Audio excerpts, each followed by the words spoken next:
오늘 본문에서 보다시피 예수님께서 날 때부터 소경되었던 자를 고친 문제는 매우 놀라운, 기적으로서도 놀라운 사건이고 그 의미하는 바도 대단히 깊은 기독교 신앙의 핵심을 드러내고 있습니다. 이 장님이 장님된 이유가 부모의 죄 때문입니까? 자신의 죄 때문입니까? 그러자 예수님께서 부모의 죄도 아니고 자신의 죄도 아니고 하나님이 하시는 일을 보이려고 이 사람이 장님이 됐다, 이렇게 얘기를 합니다. 그니 척 들어도 그러면 하나님께서 장님을 고치는 일을 위하여 애꿎은 사람 하나를 장애인으로 살게 했다, 얼마나 고생했을까, 억울하다 하는 생각이 하나님의 권능이 드러나는 것과 함께 이렇게 생각이 두 개가 우리에게 떠오를 것입니다. 예수님께서 하나님이 하시는 일을 나타내려고 했다 하는 것은 굉장한 일이죠. 하나님이 지금도 일하고 있고 하나님이 이 장님을 눈을 뜨게 하는 식으로 일하고 있다, 그렇게 얘기하는 셈입니다. 그래서 지금 요한복음에 등장하는 그토록 처음부터 끝까지 집요하게 예수를 반대하고 적개심을 가지고 처치하려는 사람들과 싸우는 이 와중에 이런 큰 일을 행하자 반대파들은 이 일의 이 기적의 크기나 이 장님을 보게 한 것의 뜻을 이해하려 들지 않지요. 눈을 뜨게 하여 진실을 보게 하는 것이 하나님께서 지금 하시는 일입니다. 장님이 와서 힐문하는 이 반대파 사람들, 정말 예수가 내 눈을 뜨게 했느냐? 다른 건 다 모르겠고요, 내가 안 보이던 게 보입니다. 예전엔 못 봤는데 지금은 봅니다. 신자들의 경험이죠. 그러나 이 적대자들은 그 말의 중요성을 인정하지 않습니다. 자기네가 반대하고 자기네가 이해할 수 없는 방법으로 하나님의 일을 증명하는 것이 그들에게는 매우 불쾌하고 받아들일 수 없는 경쟁적이고 그리고 분노를 자아낸 그들의 편견에 잡혀 있습니다. 그러니까 우리는 이 장님이 보는 것 같이 예수가 오셔서 하나님이 예수를 보내서 하는 일이 우리의 심령의 눈을 뜨게 하여 하나님을 보게 하고 예수를 믿게 하는 일을 하나님이 지금 하고 계시다라고 이 사건을 이해할 수 있습니다. 그런데 우리가 예수님이 오셔서 장님의 눈을 뜨게 하고 못 보던 걸 보게 하듯이 그 심령의 눈을 떠서 예수를 보게 한다면 왜 이 대적자들, 반대하고 사사건건 덤벼드는 이 사람들을 장님의 눈을 뜨게 할 수 있다면 저들의 심령의 눈을 띄워서 예수가 누구인지, 메시아가 뭘 하러 왔는지, 하나님이 지금 우리에게 뭘 원하시는지를 그들에게 끝끝내 감추고 결국 주님이 죽는 자리까지 평행선을 긋고 예수님은 예수님의 일을 하시고 그 적대자들은 적대자들의 일을 하고 마는, 그리고 따지고 보면 세상 역사가 오늘까지 유대인들은 예수를 거부한 상태로 지금까지 고집된 상태, 오해의 상태에 머물러 있습니다. 그러니까 요한복음을 읽을 때 우리가 놀라는 것은 이것이 이미 예수님을 보낼 때 장님의 눈을 뜨게 하듯이 우리 심령의 눈을 뜨게 하여 예수를 알고 예수를 보낸 아버지를 알게 하려는 구원과 창조의 역사를 위해서 왔으나 요한복음 1장에 말하듯이 태초에 말씀이 계시니라, 이 말씀은 사람들의 생명이라, 빛이 어둠에 비치되 어두움이 깨닫지 못하더라. 하나님이 자기 백성에게 찾아왔을 때 자기 백성이 하나님을 거절했다. 이런 소문으로 시작을 했습니다. 시작부터 그랬죠. 그래서 예수님께서 자신이 메시아이고 하나님의 아들이고 그 증거로 그 많은 기적을 일으켰으나 사사건건 그들은 그 모든 기적을 왜곡시키고 그걸로 인하여 더 화를 냈죠. 가장 많았던 이유는 안식일에 일한다는 거였습니다. 모세의 법을 어기면서 어떻게 하나님의 사자라고 하나님의 종이라고 하나님의 아들이라고 얘기를 할 수 있느냐. 그 오해가 결국은 더 크게 그래서 아버지의 아들이라고 한 것을 신성모독으로까지 뒤집어 씌우는 분노를 저들이 하게 됩니다. 그래서 우리는 이 문제에 아주 핵심적인 중요한 질문을 예수님은 눈을 뜨러오게 했는데 같은 사건에서 당시의 대적자들은 그 모든 사건을 통하여 점점 더 완악해져 갔는가 하는 문제를 가장 중요한 문제로 삼아야 합니다.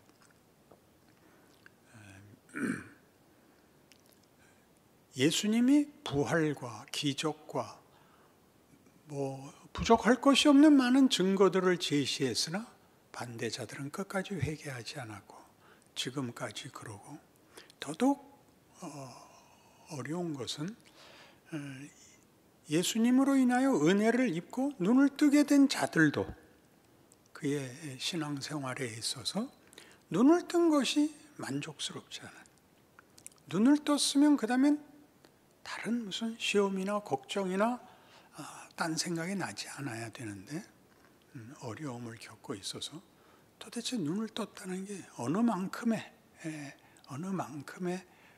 그 기대를 만족시키는 것인가가 우리에게 현실적인 문제입니다. 로마서 10장에 가면 사도 바울이 하나님의 일하심을 이렇게 로마서 10장에서 이스라엘의 역사를 들어서 설명합니다. 제가 읽겠습니다. 로마서 10장 1절 형제들아 내 마음에 원하는 바와 하나님께 구하는 바는 이스라엘을 위함이니 곧 그들로 구원을 받게 함이라. 내가 증언하노니 그들이 하나님께 열심히 있으나 올바른 지식을 따른 것이 아니라 하나님의 의를 모르고 자기 의를 세우려고 힘써 하나님의 의에 복종하지 아니하였느니라. 이게 10장에서의 주제입니다. 이스라엘은 왜 예수를 믿지 않았는가? 자기 의를 하나님의 의보다 앞세웠다. 자기의 의의 정당성은 물론 율법이었습니다. 율법을 주신 아버지의 뜻은 예수님의 해설에 나오듯이 하나님 사랑, 이웃 사랑이었습니다. 그러나 유대인들은 그것을 사람 잡는 데 썼을 뿐입니다. 심판의 기준이 되고 비난과 정죄의 규칙이 되었지 하나님께서 이것을 왜 줬는지 곡해했습니다. 그래서 결국 유대인의 대표라고 할 수 있는 바울이 예수와 예수를 믿는 자들을 박해하는 경지에 갑니다.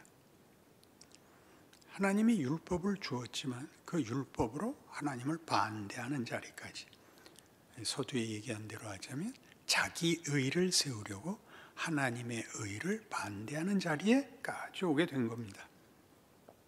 그래서 사도 바울은 지금 로마서 10장에서 이렇게 얘기합니다. 5절 모세가 기록하되 율법으로 말미암는 의를 행하는 사람은 그 의로 살리라 하였거니와 율법은 지켜야 되는 것입니다. 믿음으로 말미암는 이는 이같이 말하되 내 마음에 누가 하늘에 올라가겠느냐 하지 말라 하니 올라가겠느냐 하면 그리스도를 모셔내리려는 것이요 혹은 누가 무조갱에 내려가겠느냐 하지 말라 하니 내려가겠느냐 하면 그리스도를 죽은 자 가운데서 모셔 올리려는 것이라. 예수는 우리가 모셔오지 않았다 그 얘기입니다. 예수님은 자기 발로 우리를 찾으러 왔다. 예수를 만나기 위해서 찾아다닐 필요 없다. 가서 비로소 예수님이 우리에게 응답하고 방문한 것이 아니다. 왜 이 얘기를 해야 되는가? 그러면 무엇을 말하느냐? 말씀이 네게 가까워 네 입에 있으면 네 마음이 있다 하였으니 곧 우리가 전파하는 믿음의 말씀이라. 네가 만일 네 입으로 예수를 주로 시인하며 또 하나님께서 그를 죽은 자 가운데 살리신 것을 네 마음에 믿으면 구원을 받으리라. 사람이 마음으로 믿어 의에 이르고 입으로 시인하여 구원에 이르느니라. 성경이 이르되 누구든지 그를 믿는 자는 부끄러움을 당하지 아니하리라 하니 유대인이나 헬라인이나 차별이 없음이라. 한 분이신 주께서 모든 사람의 주가 되사 그를 부르는 모든 사람에게 부여하시도다. 누구든지 주의 이름을 부르는 자는 구원을 받으리라. 이건 신약 시대에 당연한 모든 성도들의 현실이고 고백입니다.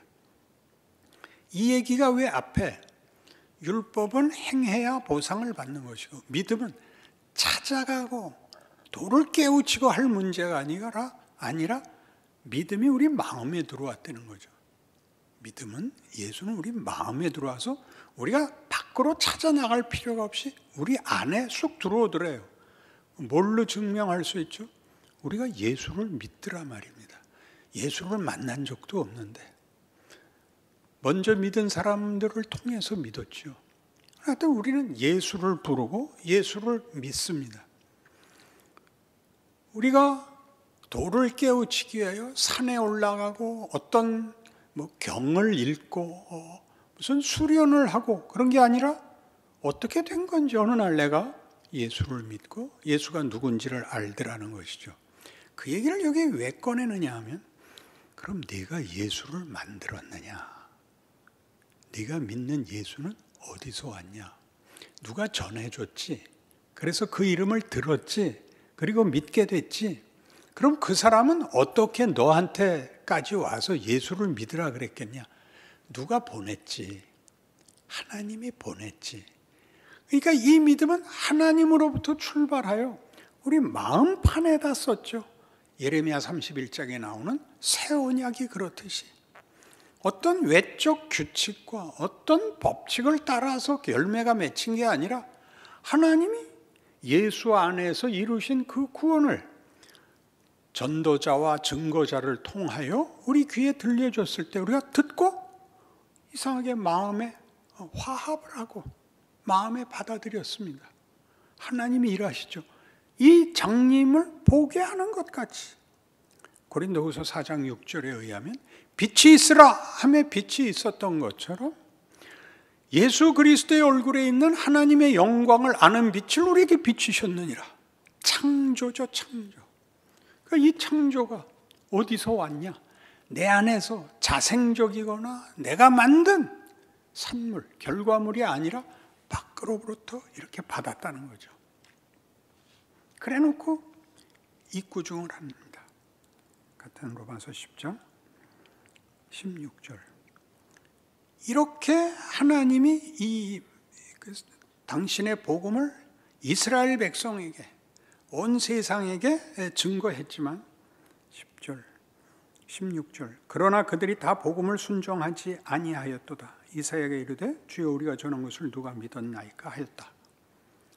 그렇게 많은 선지자를 보내고 그렇게 많이 증언을 했으나 우리 이사야 53장 예수님의 한탄같이 여기 나오죠.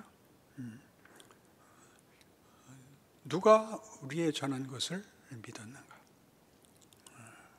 기가 막히죠. 누가 우리의 전한 것을 믿었는가? 여호와의 팔이 네게 나타났느냐?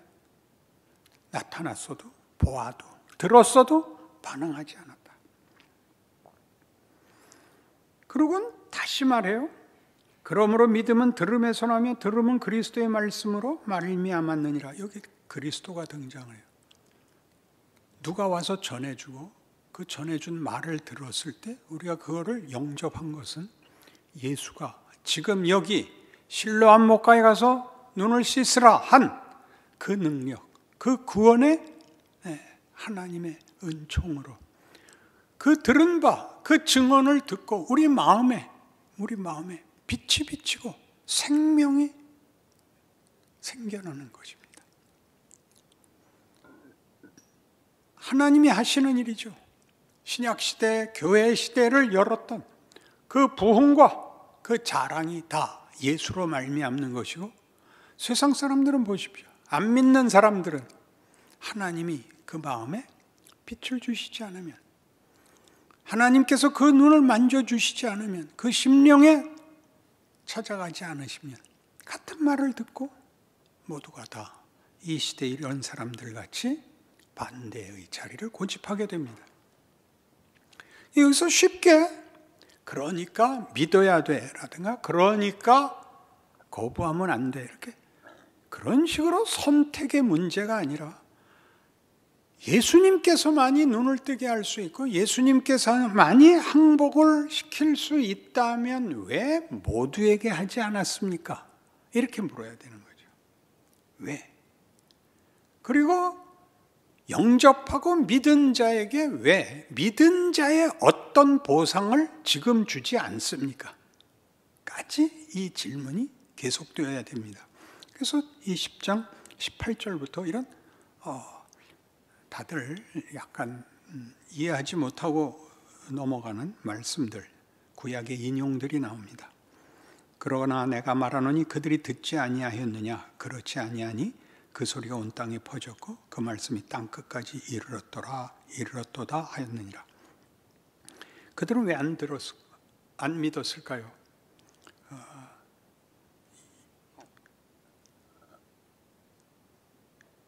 여호와의 말씀과 주의 팔을 아무도 믿지 않았다. 그토록 열심히 선지자들이 찾아갔는데도 듣지 않았다.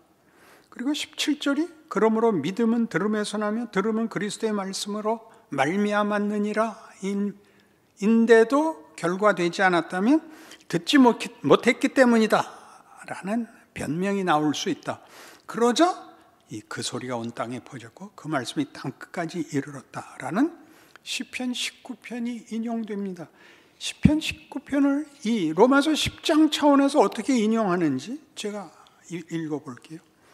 하늘이 하나님의 영광을 선포하고 궁창이 그의 손으로 하신 일을 나타내는도다. 날은 날에게 말하고 밤은 밤에게 지식을 전하니 언어도 없고 말씀도 없으며 들리는 소리도 없으나 그의 소리가 온 땅에 통하고 그의 말씀이 세상 끝까지 이르도다.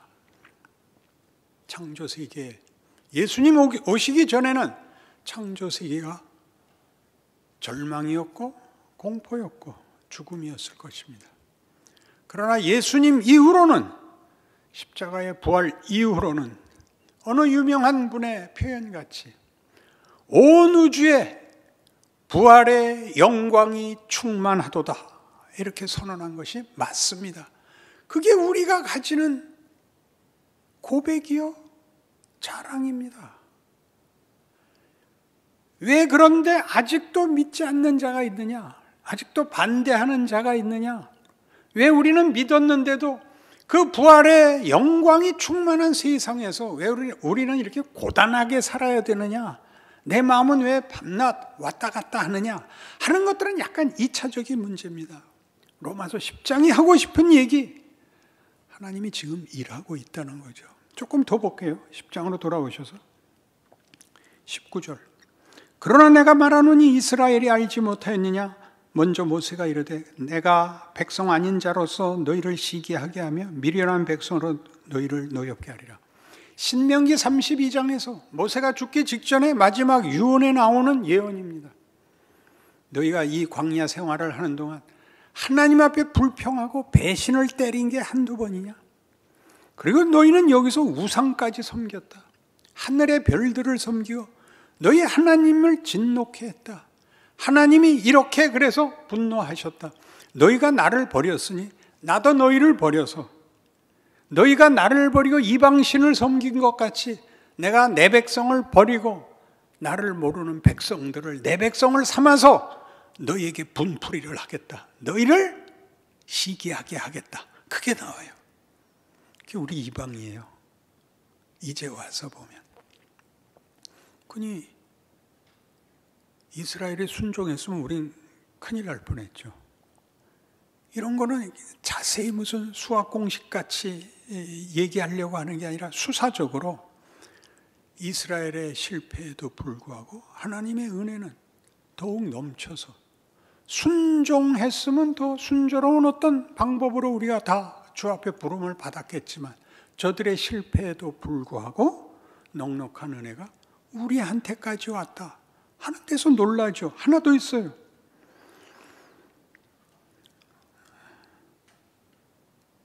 이사야는 매우 담대하여 내가 나를 찾지 아니한 자들에게 찾은 바 되고 내게 묻지 아니한 자들에게 나타나노라. 모르는 자한테 오겠대요. 하나님을 모르는 자한테까지 우리 다, 그러니까 세종대왕한테도 왔을 거예요. 걱정 마시고 연개소문한테도 왔을 테고 우리가 뭐 확인할 방법이 없지만 하나님은 우리 모두에게 그를 찾지 않고 그가 있는 걸 모르는 자에게도 하나님은 찾아왔대요. 어려운 표현이지만 이 신비를 우리는 열어놓아야 됩니다. 이스라엘에 대하여 이르되 순종하지 아니하고 거슬러 말하는 백성에게 내가 종일 내 손을 벌렸노라. 이스라엘에 대해서는 이 거부하는 이 못난 족속에게는 어떻게 했다고요? 등을 돌리지 않고 종일 손을 벌리고 있었다고요. 오라고. 그러니 우리가 이 지금 실로암 사건과 거기서 일하시는 하나님의 지금 일하심이 눈을 뜨게 하는 것, 죽은 자를 살리는 것, 하나님을 보게 하는 것이 왜 어떤 이들에게는 은혜요, 구원이요, 기적이면서 어떤 이들에게는 계속 반발이요, 분노요, 적대요. 그래서 결국은 사망을 만드는 비참한 결과가 일어나는가? 거기까지 다 하나님이 일하시는 거예요. 하나님의 일하시는 현실이라는 정황이 순순히 말을 듣는 자와 이 반대를 하고 왜곡하며 분노하는 자와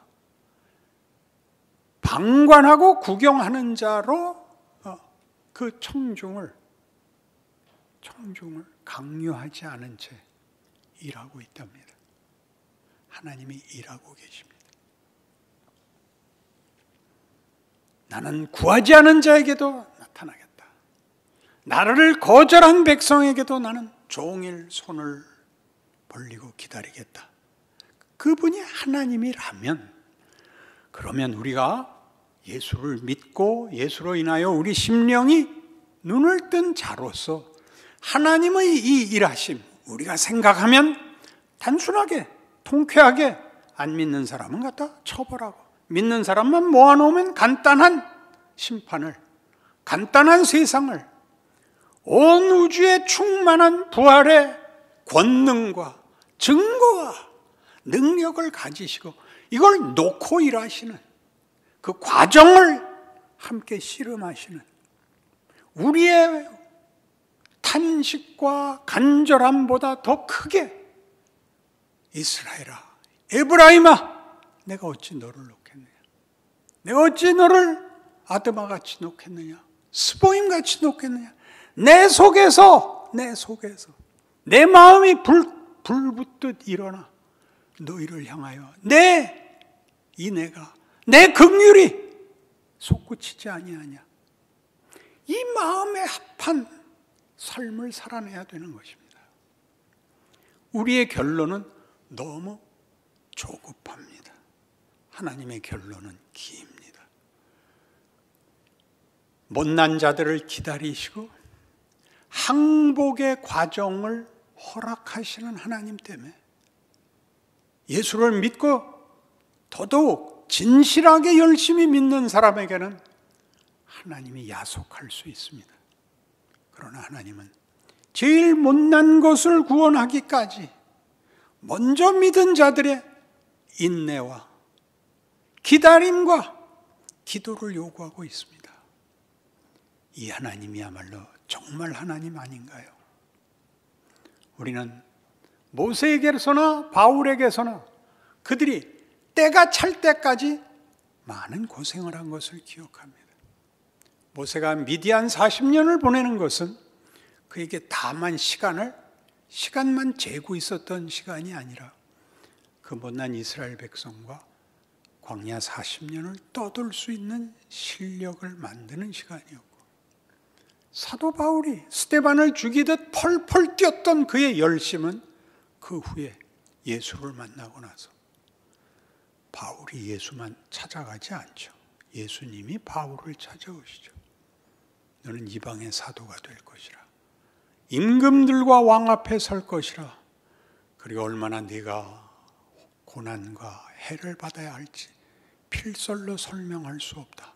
이 길을 그가 기꺼이 예수의 영광을 이해하고 순종하는 길을 가죠.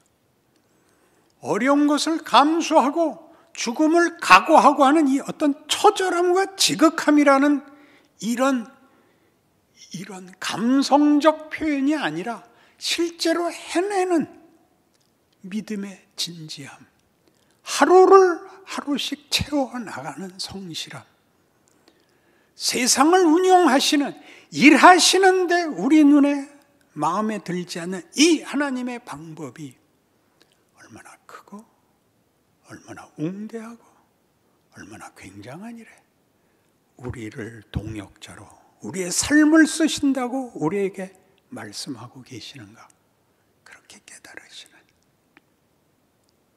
실로암 사건으로 기억되기를 바랍니다. 기도하십시다. 하나님 아버지, 하나님 일하십니다. 언제든지 새로운 창조로 인생과 역사에 들어오십니다. 언제나 놀랍니다.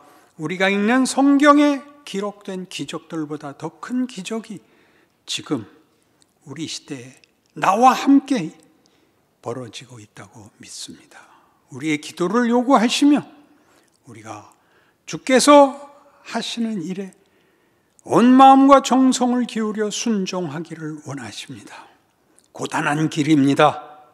그러나 복된 길입니다. 명예로운 길입니다. 하나님과 동행하고 동역하고 함께 일하는 귀한 신분의 기회입니다. 빼앗기지 않게 하여 주시옵소서. 예수님 이름으로 기도합니다. 아멘.